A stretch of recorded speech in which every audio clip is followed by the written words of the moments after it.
This is it, right? The rock stool? Aye, lad. The Council of Valkyries. The Valkyries are of Valhalla, are they not? Glad to see you're paying attention, brother. You are correct. Valhalla, the great hall of the Einherjar, is their home within Asgard. But while there, they are subject to the scrutiny of the All-Father himself. And relations between the Valkyries and Odin were tense during my tenure as his advisor. Why? Well, that's an even longer story, lad. For now, why don't we look around for some clues?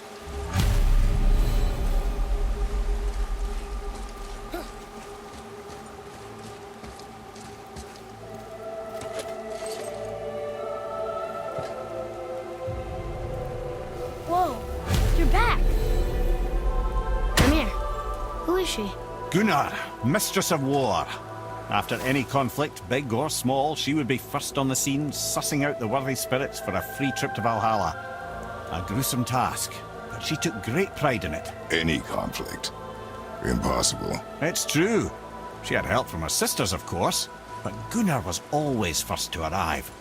Her judgment of the fallen was unparalleled, and an invaluable resource to Odin. She was one of his favorites.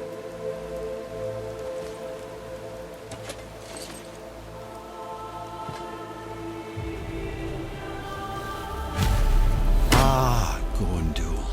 Beautiful Gondul. And? Huh? That's it? Beautiful Gondul? No story or anything? Oh, sorry, lad. The sight of Gondul always took my breath away. Gondul had a silver tongue, a sharp wit, and struck a figure so stunning it literally drove men insane. Odin forbid her from setting foot in Midgard after a time, as insanity is not a welcome trait in Valhalla.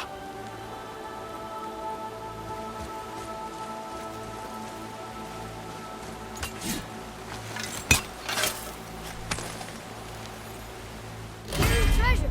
All right!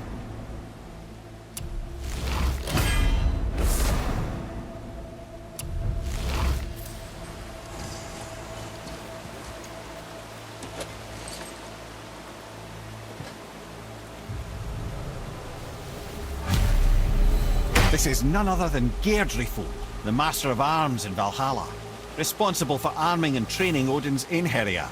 Is what? His army come Ragnarok. The entire reason Valhalla exists, you see. The Einherjar wait in the Great Hall endlessly, feasting, drinking, and fornicating themselves silly. Once Ragnarok begins, Odin calls them into service to fight on his behalf. Geirdriful had her hands full training that lot.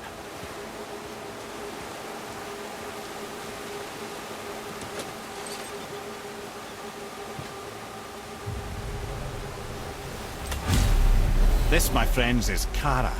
Now, Valkyries are volatile by nature, but Kara, the lass is wild storm personified. A wild storm. Aye, calm and collected. Then the air would shift and the fury of her storm would unleash. It was beautiful in a way, assuming you could find proper shelter. Her tears would cleanse the blood-soaked battlefields.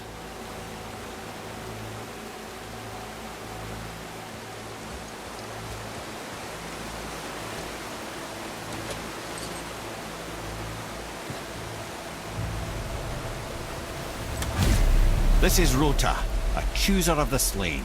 I thought all the Valkyrie did that. Not exactly, lad.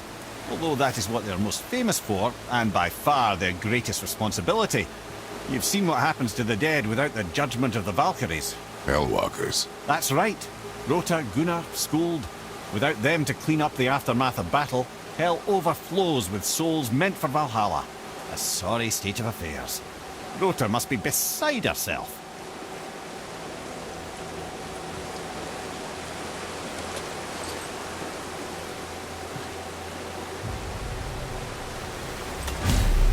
Ah, here we have Air, the healer.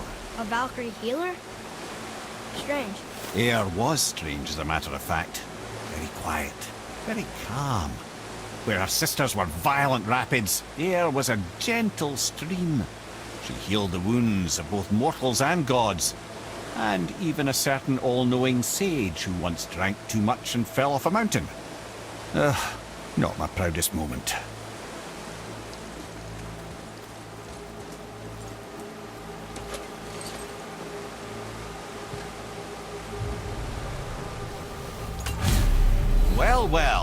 Hilda, Mistress of Battle.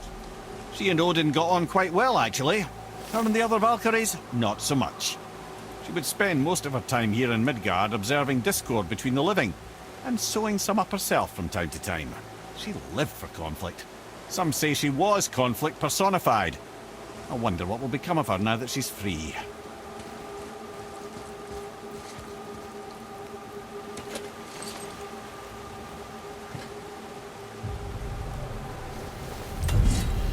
Olrun, once the daughter of a powerful chieftain.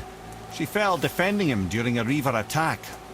Olrun was escorted to Valhalla, where she chose to devote her afterlife to the pursuit of knowledge above all else.